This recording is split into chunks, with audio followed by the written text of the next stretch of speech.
Imagine you are moving through a city in the initial stages of a total grid-down collapse. The power has been out for 72 hours. The panic buying phase has ended, and the desperation phase has begun. You feel prepared. You spent $3,000 on gear. You are wearing a plate carrier, durable cargo pants, and on your back sits a top-tier military-grade tactical backpack covered in MOLLE webbing. It is filled with freeze-dried food, water filters, and ammunition. You look like a soldier. You look like a survivor. But to the starving eyes watching you from the shattered windows and the alleyways, you do not look like a threat. You look like a walking supply crate. You look like a piñata filled with life-saving calories. You have effectively painted a target on your back that is brighter than a neon sign. Within 3 blocks, you will not be engaged in a firefight. You will be hit in the back of the head with a piece of rebar. You will be stripped of everything you own before your body even hits the pavement.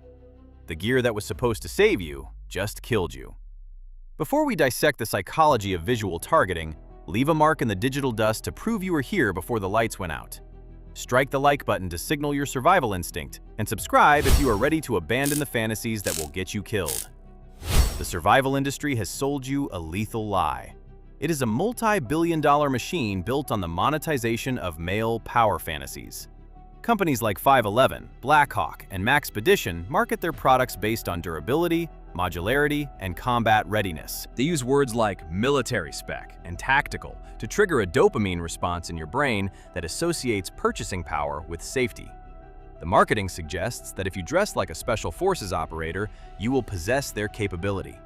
But equipment is not skill, and in a non-permissive urban environment, visibility is death.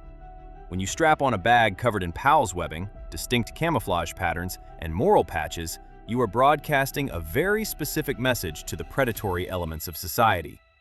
You are telling them that you have resources worth protecting. You are signaling that you have food, medicine, and weapons. In a starvation scenario, this does not make people fear you. It makes them hunt you. We must look at this through the lens of human psychology and the biology of predation. The human brain utilizes a mechanism known as the Reticular Activating System, or RAS. This system filters out millions of bits of sensory data to focus only on what is relevant for survival. In a chaotic, high-stress environment like a riot or a post-disaster evacuation, the brain of a desperate person is scanning for 2 things: threats and resources. A tactical backpack triggers both indicators simultaneously. It registers as a resource because it implies high-value contents. It registers as a threat because it implies a combatant. However, a starving mob operates on a simple risk-reward calculation. The caloric reward of capturing your supplies outweighs the kinetic risk of attacking you, especially if they can ambush you. By looking tactical, you have bypassed their mental filter and become the focal point of their attention. You have voluntarily entered their OODA loop: observe, orient, decide, act, and you have done so as the prey. Consider the physics of pattern recognition. Camouflage in a military context is designed to break up the human silhouette against a natural background of foliage or desert. However, in an urban survival scenario, the background is not trees and dirt. The background is a flowing mass of terrified refugees, concrete, trash, and civilians. In this context, multicam or coyote tan does not blend in. It creates a high-contrast visual anomaly. This anomaly draws the eye. Once the eye is drawn, the brain begins to analyze the subject. If you are wearing a 3-day assault pack, the observer knows immediately that you are not a local moving between houses. They know you are traveling. They know you are sustaining yourself. This implies you are carrying your life support system on your back. To a predator who has not eaten in 3 days, your backpack represents their survival for the next week. You have become a calorie-positive event waiting to happen. The industry ignores the sociological reality of collapse. They market gear for a lone wolf fantasy, where you engage enemies in gunfights and vanish into the woods. The reality of a modern collapse is high-density urban congestion. You will be surrounded by people. The goal is not to look tough. The goal is to look destitute. The goal is to look like you have already been robbed. If a gang of looters scans a crowd, their eyes will glide over the person carrying a dirty laundry bag or a torn plastic sack. There is no dopamine hit, no activation of the reticular activating system, because those items signal trash and poverty. But when their eyes land on 1000 denier Cordura nylon with reinforced stitching and hydration ports, the signal is loot. The tactical durability of the bag is irrelevant if the bag itself is the reason you are being attacked. The structural integrity of the fabric does not matter when you are overwhelmed by 6 people with blunt force weapons. Furthermore, we must address the concept of gray man theory, which has been bastardized by the very industry claiming to support it. Most covert tactical bags are still laughably obvious to anyone with a modicum of situational awareness. A slate gray backpack with hidden gun compartments still looks like a tactical bag. It just looks like a tactical bag in a different color. It still retains the rigid structure, the oversized zipper pulls, and the aggressive posture of military gear. True camouflage in a social collapse is not about color palettes, it is about social hierarchy. You need to display signals of low status.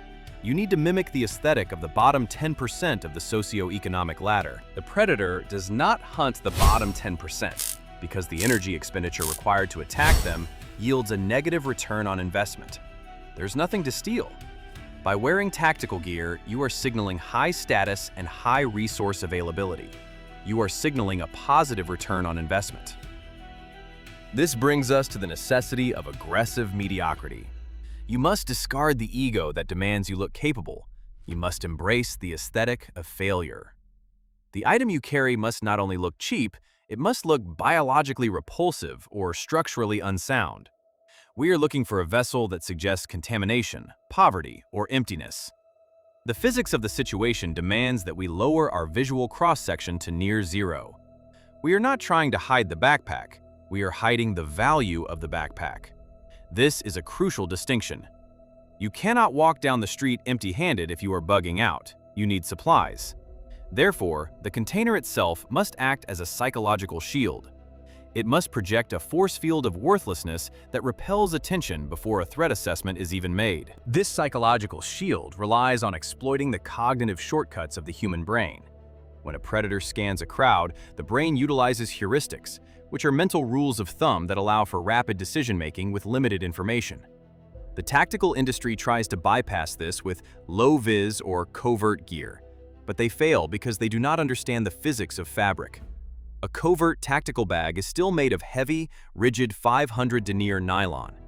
It holds its shape even when empty. It sits high on the back to optimize load carriage. This structural rigidity is a dead giveaway. In a sea of cheap, sagging polyester, a rigid backpack stands out as an artificial anomaly. The silhouette of efficiency is the silhouette of a target. To truly disappear, you must embrace the physics of inefficiency. You need a bag that sags, droops, and looks like it is straining to hold its contents. This signals that the equipment is low quality, which implies the owner is low status, which ultimately implies the contents are low value. Enter the ultimate urban camouflage, the thrift store JanSport, the faded Adidas gym sack, or the terrifyingly effective diaper bag. These items are the antithesis of the survivalist aesthetic, and that is precisely why they work. Consider the narrative a diaper bag projects. When a looter sees a floral pattern bag designed to carry infant supplies, their brain instantly associates it with biological waste, screaming children, and high-maintenance liability. There is no caloric reward associated with dirty diapers. There is no resale value in baby wipes. The diaper bag defense utilizes the psychological principle of disgust to create a repulsive force field around your resources. You could be carrying 3 days of rations, a Glock 19, and gold coins inside that floral bag, but the exterior signals biological hazard and responsibility rather than loot. You are hacking the risk-reward calculus of the aggressor. You are making the potential caloric gain appear lower than the effort required to engage you. Let us analyze the common school backpack, specifically the brightly colored, non-earth tone variety found in discount bins. This is the gray man perfected, not by blending into concrete, but by blending into the noise of consumer debris. A bright blue backpack with a cartoon character on it signals child or student. In the hierarchy of threats, these are at the absolute bottom. They are perceived as helpless and resource poor. A tactical bag creates a silhouette that enhances the width of your shoulders, making you look larger and more combat-capable. A cheap school bag, however, often hangs lower, rounding the shoulders and breaking up the aggressive posture. By modifying your visual center of gravity, you physically alter the perception of your threat level. You appear smaller, weaker, and less significant. In the jungle, looking big scares away predators. In a starving city, looking big invites a challenge from the alpha predator or a swarm attack from the desperate. The material science of these poverty bags is often criticized by the tactical community, but this criticism is misplaced. While it is true that cheap polyester is less abrasion-resistant than Cordura, we must weigh mechanical durability against social durability. A tactical bag might survive 10 years of abuse in the woods, but it will not survive 10 minutes in a riot, because its owner will be intercepted. A cheap bag might eventually tear, but it allows you to pass through the kill zone undetected. Furthermore, the structural weakness of cheap bags can be mitigated. You can line the interior of a Hello Kitty backpack with a dry bag or a Kevlar panel for structure and protection. You can build a tank, but you must disguise it as a garbage truck. The exterior must remain flimsy and pathetic, while the interior creates the necessary rigidity for load-bearing. This is the concept of the sleeper applied to survival gear. We must also address the sunk cost fallacy that plagues the prepping community. You have likely spent hundreds of dollars on your current rig. Your ego is attached to it. The idea of abandoning your high-speed gear for a $5 bag from a charity shop feels like a regression. It feels like you are admitting defeat. This emotional attachment to equipment is a lethal cognitive bias. The laws of thermodynamics and social dynamics do not care about your receipt. The market value of your gear is irrelevant. Its survival value is determined solely by its ability to keep you alive. If a $500 Mystery Ranch pack gets you stabbed, its survival value is negative. If a $5 torn gym bag gets you home, its survival value is infinite. You must divorce your ego from your equipment. Survival is not a fashion show. It is a statistical game of avoiding probability spikes in violence. Consider the Hobo camouflage technique used by urban travelers. This goes beyond just the backpack. If you attach a dirty, rolled-up foam sleeping pad to the outside of a tactical bag, it looks like gear. If you shove a dirty blanket inside a ripped plastic shopping bag and tie it to the outside of a school backpack, it looks like refuse. The silhouette is irregular, trashy, and asymmetrical. Humans are wired to notice symmetry and order because nature rarely produces straight lines and perfect circles. Military gear is defined by symmetry, order, and clean lines. Poverty is defined by chaos, asymmetry, and disorder. To blend in, you must artificially construct this disorder. You must disrupt the visual lines of your gear. Smear mud on the bright colors. Use duct tape to repair a rip that doesn't exist. Let a strap dangle loosely. These imperfect details overload the observer's processing, categorizing you as background noise rather than subject of interest. There is also a functional advantage to the poverty bag regarding checkpoints. In a martial law scenario or a protected neighborhood perimeter, authorities will be profiling for combatants. A man approaching a checkpoint wearing a plate carrier and a tactical bag is immediately detained, searched, and likely confiscated. He is a combatant until proven otherwise. A man approaching with a battered JanSport looks like a refugee. The search might be less invasive, or he might be waved through entirely because he does not trigger the threat recognition protocols of the soldiers manning the post. Your tactical gear is contraband in the eyes of the state. It signals that you are prepared to resist. A civilian bag signals that you are a victim seeking aid. In a power asymmetry where the state has tanks and drones, you want to be perceived as a victim, not an insurgent. Being perceived as a threat gets you neutralized. Being perceived as a victim allows you to maneuver. Even the perfect visual disguise can fail if it does not withstand physical scrutiny. We must assume a worst-case scenario where your poverty camouflage is successful enough to avoid immediate targeting, but you are still stopped by a checkpoint or a roaming gang for a routine shakedown. This is the moment where the sacrificial layer becomes your last line of defense. Most people pack their bags based on accessibility or weight distribution, placing critical items like medical kits or rain gear at the top. In a hostile environment, packing for convenience is a fatal error. The top 30% of your bag's internal volume must be dedicated to deception. When a looter unzips your bag, they must be greeted by a sight that confirms their initial low-value assessment. If they open a dirty gym bag and see vacuum-sealed Mountain House meals and a pristine box of 5.56 ammunition, the illusion shatters instantly. You have just revealed yourself as a disguised loot drop, which makes you a liar and a target. To counter this, you must engineer a layer of repulsion. The top layer of your pack should consist of dirty laundry, feminine hygiene products, or visibly soiled rags. You must weaponize the human gag reflex. If the aggressor has to dig through layers of what appears to be biological waste or worthless trash to find anything of value, they are statistically likely to stop searching. The human brain is lazy. It wants a quick dopamine hit.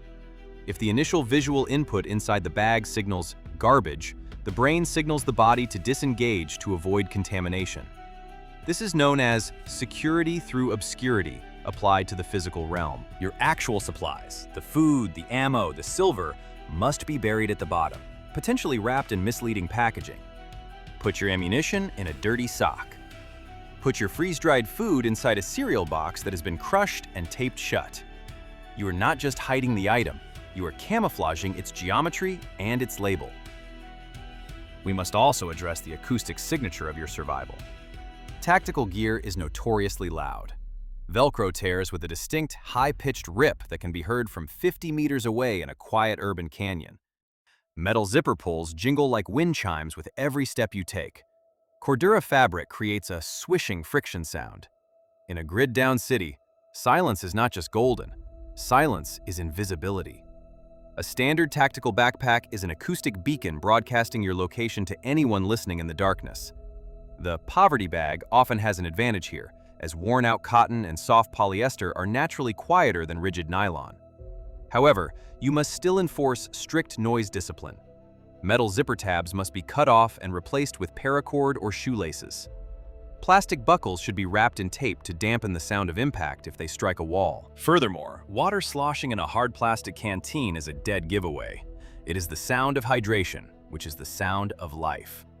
To a thirsty predator, that sloshing sound triggers an immediate predatory response. You must purge the air from your water containers to prevent movement, or switch to soft bladders buried deep within the clothing in your bag to muffle the fluid dynamics. You must move like a shadow, not like a soldier on parade. Every decibel of noise you generate is energy leaving your system and alerting a threat. The physics of sound propagation in an empty city, where the background hum of traffic and HVAC systems has vanished, is terrifying. Sounds travel further and with greater clarity. Your gear must be acoustically nullified.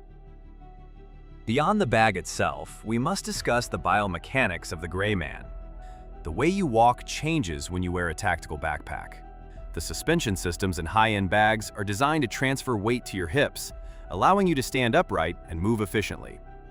While this is good for hiking, it is bad for camouflage. An upright, energetic, purposeful walk signals health and vitality. It signals that you are well-fed and strong. You need to adopt the kinetic signature of the defeated. In a collapse, the population will be exhausted, hungry, and demoralized. If you are striding purposefully with your chest out, you stand out as an anomaly. You must consciously alter your gait. Round your shoulders, shorten your stride. Look at the ground, not at the horizon. This is acting, but it is acting with high stakes. You must physically embody the weight of the world. Even if your bag is light, act as if it is heavy. Act as if every step is a struggle. This triggers mirror neurons in the observer. When they see someone struggling and looking defeated, they feel a sense of pity or dismissal, not aggression. Aggression is usually reserved for competitors. Dismissal is reserved for the weak. By projecting weakness through your body language, you are manipulating the observer into categorizing you as a non-combatant entity. This effectively cloaks your actual capability. You want them to think you are one meal away from death, even if you are carrying enough calories to last a month. Finally, we must debunk the one-bag myth. The survival industry loves to sell the idea of a single bug-out bag that works for every scenario. This is a logistical impossibility. A bag that blends into a subway station in New York City will stand out like a flare in a rural farming community. If you are fleeing the city for the country, your poverty bag strategy must evolve. Walking down a country road with a bright blue gym bag might look suspicious to rural residents who view urban outsiders as a threat. Context is the master of camouflage. As you transition between environments, from the dense urban core to the suburban sprawl, and finally to the rural fringe, your containment system might need to change. Perhaps the gym bag goes inside a burlap sack or a worn hiking pack once you hit the tree line. You must be adaptable. The rigid adherence to a single piece of gear is a symptom of a static mindset, and in a dynamic collapse, static mindsets lead to extinction. Let us shift from psychology to the brutally unforgiving laws of physics: inertia, momentum, and center of gravity. The tactical industry sells you backpacks with massive capacity, suggesting that more space equals more preparedness. You end up with a pack weighing 50 pounds or more. In a static environment, this is a burden. In a kinetic environment, this is a death sentence. When the adrenaline hits and the chase begins, Newton's laws do not negotiate. A heavy tactical bag drastically raises your center of gravity, turning you into an inverted pendulum. Every time you attempt to change direction to dodge a projectile, the momentum of that bag fights against you. You are no longer agile.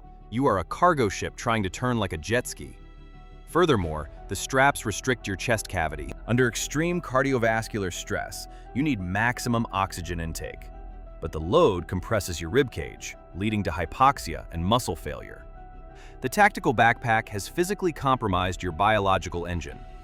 This leads us to the critical concept of decentralized survival, or what professionals call layered gear. The fatal flaw of the bug-out bag mentality is the centralization of life support. You put all your food, water, and tools into one container. If you lose the container, you lose your life. If you are forced to ditch your bag to escape a mob, you are instantly reduced to zero capability. The poverty bag strategy is only the outer shell. The inner system must be decentralized. This is where the Tier Zero concept becomes paramount. Your pockets, your belt, and your waistband are your true survival kit. A concealed waist pack worn under your shirt should contain your passport, cash, and tools. The backpack is for sleeping. The body is for living. If you lose the bag, you lose comfort items, but you remain a functional survival unit. We must also confront the psychological trap of sunk cost attachment. If you have a high-value tactical bag filled with expensive gear, your brain will hesitate to abandon it during a crisis. In the split second where you need to drop the weight to sprint across an intersection, your mind will flash to the $1,000 value of the kit on your back. That hesitation is a lethal latency. You will try to save the gear instead of saving yourself. A cheap, disposable poverty bag creates no such attachment. If you are cornered, you can throw the bag as a distraction and run without a second thought. By devaluing the container, you liberate yourself to make pure survival decisions based on immediate physical safety rather than economic loss. Finally, we must analyze the loot drop phenomenon.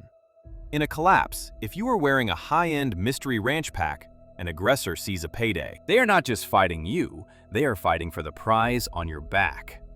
The backpack provides a financial incentive for violence. If you are wearing a dirty, sagging gym bag, the incentive structure changes.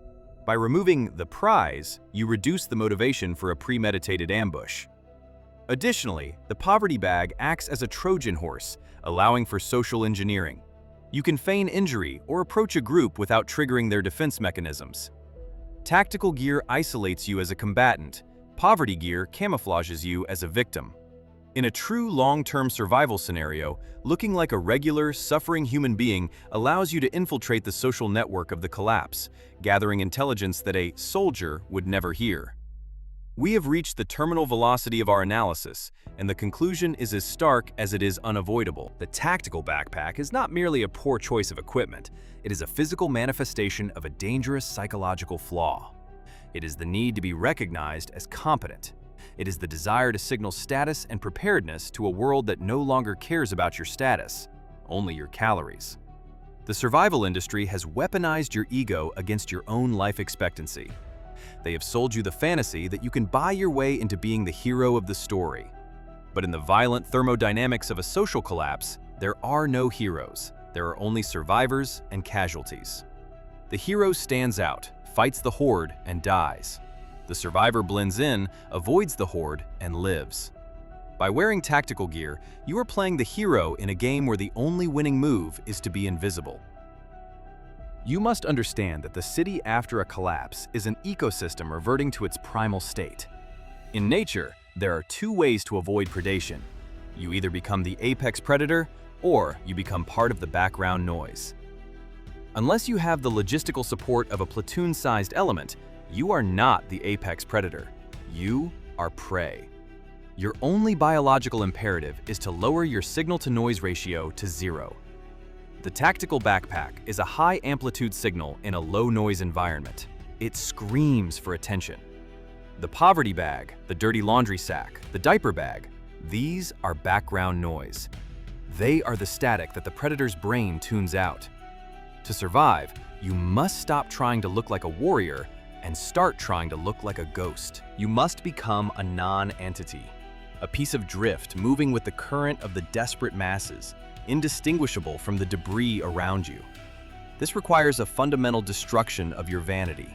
It hurts to take a $300 piece of military-grade equipment and replace it with a $5 piece of junk. It feels wrong. It feels like regression. But this is the paradox of survival. To preserve your life, you must degrade your image. You must be willing to look weak to remain strong. You must be willing to look poor to protect your wealth. You must be willing to look like a victim to avoid becoming one.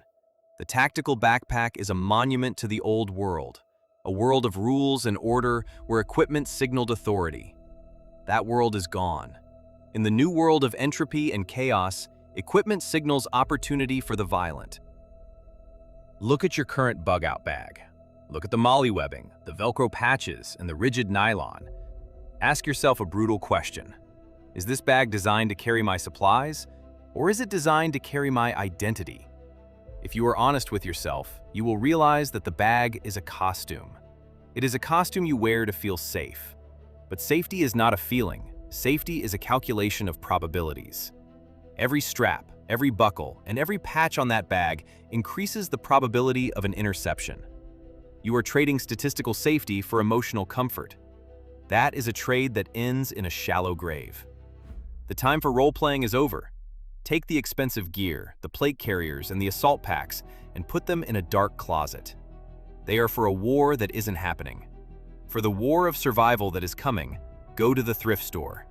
Find the bag that smells like failure. Find the bag that looks like it was abandoned by a college student in 1999. Pack your life into that vessel of mediocrity.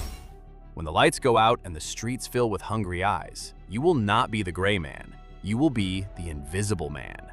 You will walk past the checkpoints, through the riots, and out of the kill zone, while the men in the tactical gear are being hunted down for the very supplies they bought to save themselves.